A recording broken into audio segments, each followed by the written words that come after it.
Welcome to SSC GS Junction. Here you will find the easiest methods, high quality notes, shortcut tricks and daily current affairs. नमस्कार, तो चलिए आज की सबसे बड़ी और जरूरी खबरों पर एक नजर डालते हैं। एक तरफ रिकॉर्ड 10वीं बार शपथ ग्रहण, दूसरी तरफ एक बिल्कुल नई छुट्टी की पॉलिसी और हाँ, भारत का पहला टेस्ला सेंटर भी। अब सवाल ये है कि इन सब में कॉमन क्या है? असल में ये आज की कुछ बड़ी सुर्खियां हैं।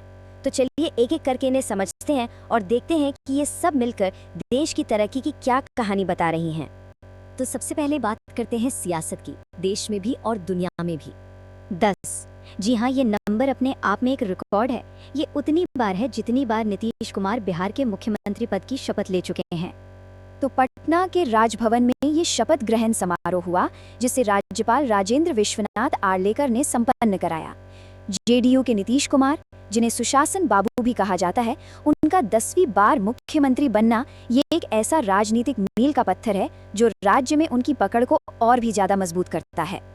अब देश से बाहर निकलकर दुनिया की बात करें तो आज वैश्विक गठबंधनों में भी एक बहुत बड़ा बदलाव देखने को मिला। अमेरिका ने सऊदी अरब को लेकर एक अहम रणनीतिक ऐलान किया है। तो अमेरिका ने सऊदी अरब को मेजर नॉन नेटो अलाय का दर्जा दिया है, जिसे शॉर्ट में MNNA कहते हैं। अब इसका मतलब ये है कि ये दर्जा उन करीबी सहयोगियों को दिया जाता है जो नाटो के सदस्य नहीं हैं, लेकिन जिनके साथ अमेरिका के गहरे सैन्य और सुरक्षा संबंध है। इस कदम से साफ है कि अमेरिका सऊदी अरब के साथ अपनी रक्षा और टेक्नोलॉजी की साझेदारी को और मजबूत करना चाहता है। इस लिस्ट में अब सऊदी अरब, इजराइल और जापान जैसे देशों के साथ खड़ा हो गया है। अच्छा, सियासत की दुनिया से अब चलते हैं बाजार और टेक्नोलॉजी की हलचल की तरफ। यहाँ भी आज कई बड़े मुकाम हासिल हुए हैं। 21 करोड़, ये एक बहुत बड़ा आंकड़ा है। भारत में डीमैट अकाउंट्स की संख्या पहली बार 21 करोड़ के पार पहुंच गई है। अब ये सिर्फ एक नंबर नहीं है, ये दिखाता है कि शेयर बाजार में आम लोगों की दिलचस्पी कितनी तेजी से बढ़ी है। चाहे वो IPOs हों या इक्विटी में निवेश, लोग बढ़ चढ़कर हिस्सा ले रहे हैं।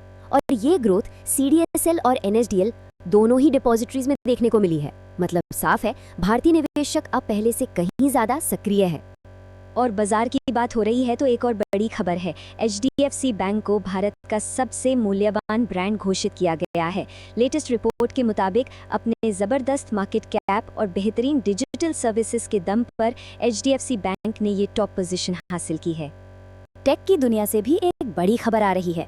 टेस्ला ने ऐलान किया है कि भारत में उसका पहला एक्सपीरियंस और सर्विस सेंटर गुरुग्राम, हरियाणा में खुलने जा रहा है। यहाँ लोग टेस्ला की गाड़ियों की टेस्ट ड्राइव ले सकेंगे, चार्जिंग स्टेशन का इस्तेमाल कर पाएंगे और गाड़ी की सर्विस भी करवा पाएंगे। भारत के तेजी से बढ़ते इलेक्ट्रिक व्हीकल मार्केट में ये टेस्ला का एक बहुत बड़ा कदम माना जा रहा है। और देखिए, टेक्नोलॉजी और स्पेस सेक्टर में रफ्तार बनी हुई है।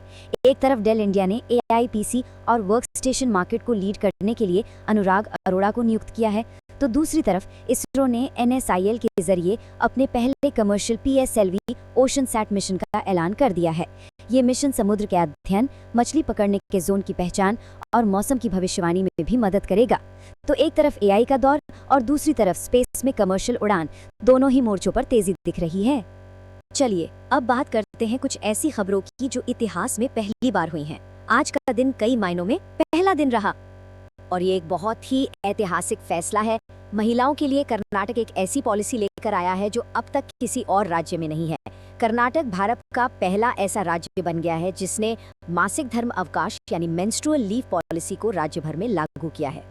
और सबसे खास बात यह है कि ये ऐतिहासिक फैसला सरकारी और प्राइवेट दोनों सेक्टर में काम करने वाली महिलाओं पर लागू होगा। इसे वर्क प्लेस पर बराबरी और महिला स्वास्थ्य की दिशा में एक बहुत बड़ा और जरूरी कदम माना जा रहा है। अब एक और अनोखे रिकॉर्ड की बात करें तो केरला ने ये मुकाम हासिल किया है। कोची, कालीकट, तिरुवनंतपुरम और कन्नूर के साथ केरला अब भारत का इकलौता ऐसा राज्य है जहां 4 इंटरनेशनल एयरपोर्ट्स हैं। ये इसकी ग्लोबल कनेक्टिविटी को साफ दिखाता है। एक और बहुत ही खास पहल हुई है छत्तीसगढ़ के नवा रायपुर यानी अटल नगर में। यहाँ देश के पहले आदिवासी स्वतंत्रता सेनानी डिजिटल म्यूजियम की शुरुआत हुई है। इसका मकसद है हमारे आदिवासी नायकों जैसे बिरसा मुंडा, रानी दुर्गावती, तांत्या भील और कई दूसरों की विरासत को डिजिटल तरीके से सहेजना, ताकि उनकी कहानियां आने वाली पीढ़ियों तक पहुंच सके। अब बात करते हैं कुछ सम्मान और पुरस्कारों की।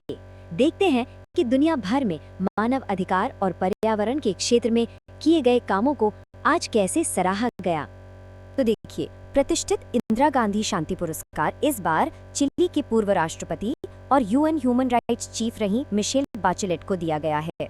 उन्हें ये सम्मान मानवाधिकार, लोकतंत्र और सामाजिक न्याय को बढ़ावा देने के लिए उनके जीवन भर के काम के लिए मिला है।